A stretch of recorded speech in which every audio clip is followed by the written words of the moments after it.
¿Cómo estás? ¿Qué tal? Buenas tardes, ¿cómo les va? Bien, ¿se puede decir todavía director del IPS? Mirá, falta el decreto de desafectación definitiva. De hecho, en este momento a mí me limitaron las funciones y desde el 1 de agosto ya no cobro más el sueldo tampoco. Exactamente. Estoy esperando que firmen el decreto de desafectación definitiva. Para bueno, terminar esta etapa en ese ámbito.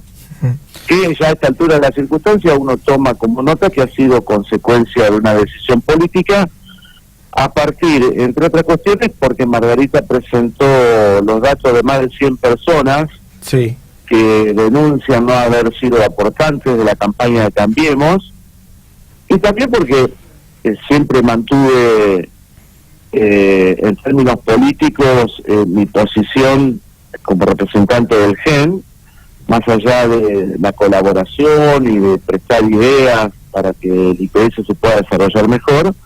Uno nunca dejó de decir la realidad de las cosas que pasan. Por ejemplo, hoy tener una pensión por discapacidad que depende del gobierno provincial, no del IPS, por 850 pesos, por ejemplo.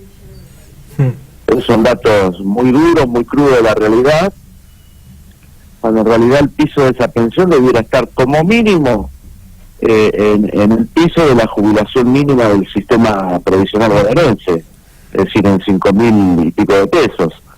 Pero decir estas cosas se ve que no caen bien, molestan.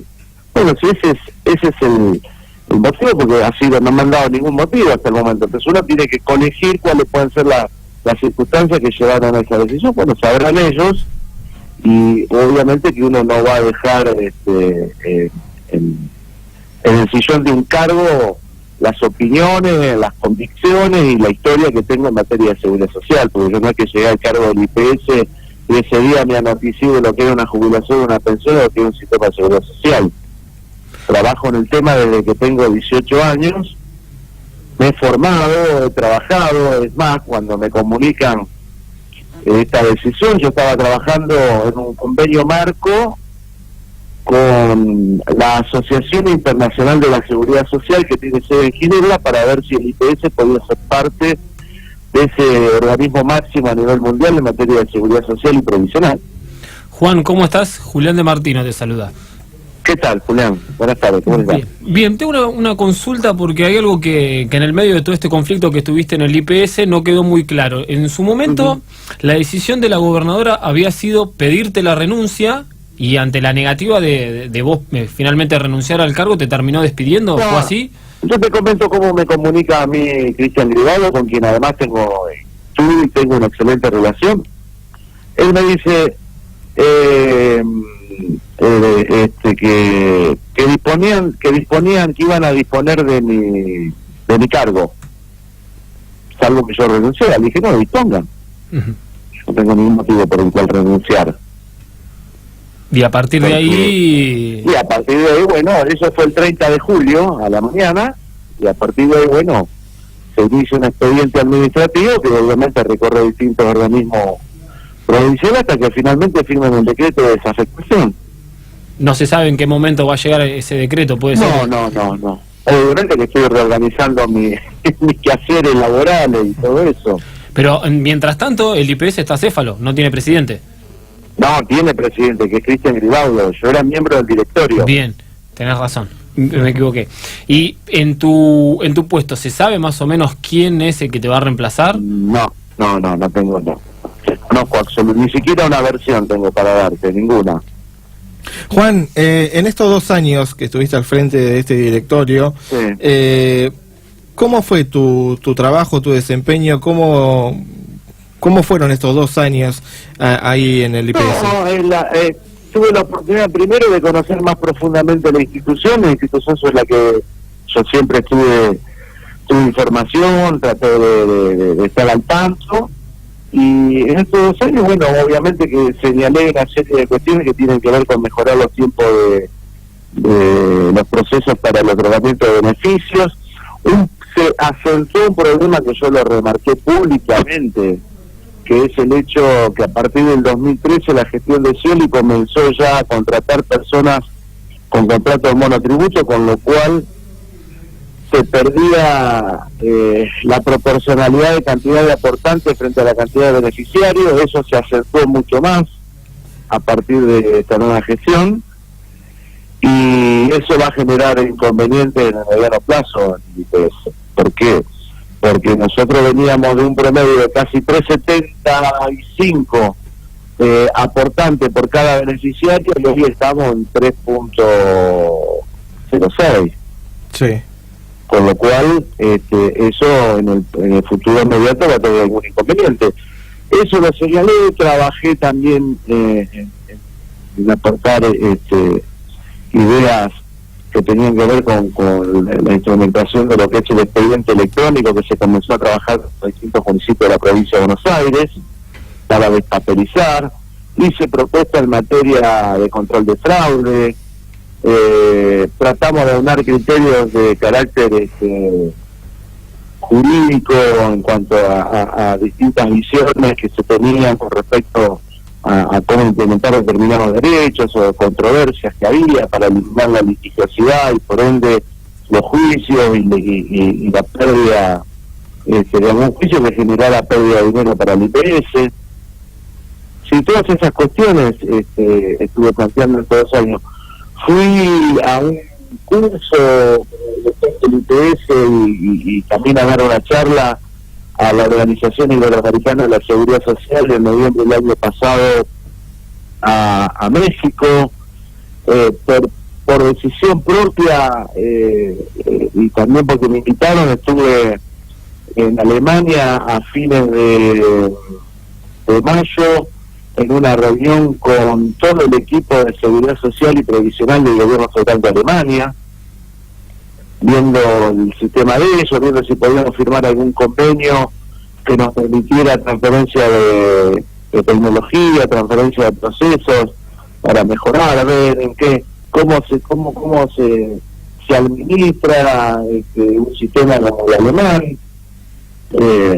Siempre permanentemente trabajando sobre la cuestión, pensando cómo hacer sustentable. Yo creo en el sistema previsional y de seguridad social tiene que tener 3 características que son fundamentales.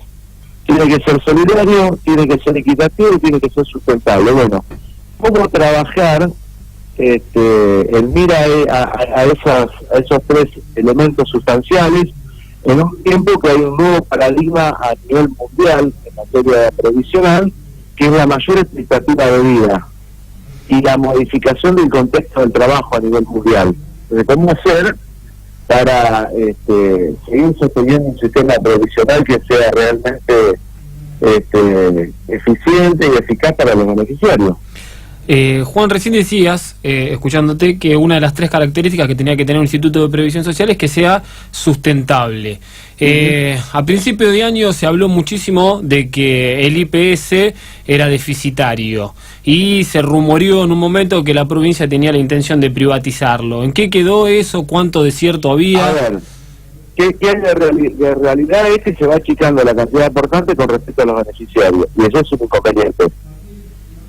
No señalar eso sería una irresponsabilidad. Privatizarlo no, porque para eso, digamos que tendría que haber una reforma a la Constitución de la provincia, porque el sistema previsional está contemplado en la Constitución de la provincia. Lo que sí hay un tema que es el siguiente: a partir de la firma del convenio con el Fondo Monetario Internacional por parte del Gobierno Nacional, uno de los puntos que exige el Fondo Monetario Internacional es o la unificación en una sola caja de todos los sistemas previsionales, es decir, que todas sean transferidas al ANSES, o la unificación en cuanto a las edades, al sistema de cálculo del primer haber y cómo se actualiza el haber de cada uno de los beneficiarios del IPS. En ese sentido, nosotros tenemos diferencias significativas y muy buenas con respecto al sistema nacional. ¿Por qué? En primer lugar, porque en la provincia de Buenos Aires cualquier trabajador se jubila sobre la base de los 3 mejores años de sueldo percibido. Si con el mejor cargo durante 3 años consecutivos, 5 alternados. Y la actualización del haber se hace a través del aumento que tuvo la paritaria en el ámbito que trabajaba ese trabajador que pasó a ser jubilado. Eso no existe en el sistema nacional. El sistema nacional se toma en los últimos 10 años, se modificó el coeficiente de cálculo para el primer haber después de la reforma de fines del 2017, que pasó de ser del 55% de la haber de actividad en nación a el 48%, y va a terminar en un 44 o un 43% en mucho tiempo. En el sistema provincial se cobra como base el 70% y se puede cobrar hasta el 85%. El sistema de aumento de las jubilaciones a nivel nacional es también un coeficiente que es muy malo, que va a significar que los jubilados pierdan este año casi un 15% con relación a la inflación. Y en la provincia de Buenos Aires los trabajadores los jubilados tienen aumento con relación a lo que aumentó la paritaria de acuerdo al sector en que se jubiló una persona. Si se jubiló como docente, tiene el aumento de la paritaria docente. Si se jubiló como municipal, de acuerdo a la paritaria municipal, y si es de la administración central, de acuerdo al aumento que tuvo la administración central. Pasando un poco al ámbito político, Juan, ya afuera del IPS no, es otro organismo estatal. Estoy cansado porque estuve todo el día con el tema del astillero y ya no sé ni con quién estoy hablando. Así por los trabajadores y rechazo y repudio cualquier tipo de acción que implique la represión a los trabajadores o a cualquier sector de la sociedad que reclama por sus derechos. Bien. Volviendo a la pregunta. Ya afuera del IPS, ahora sí, y con una Margarita Stolbizer quizás un poquito alejada de Sergio Massa, no tan cerca como se mostraba el año anterior, en el año eleccionario, ¿qué tenés pensado para tu futuro político?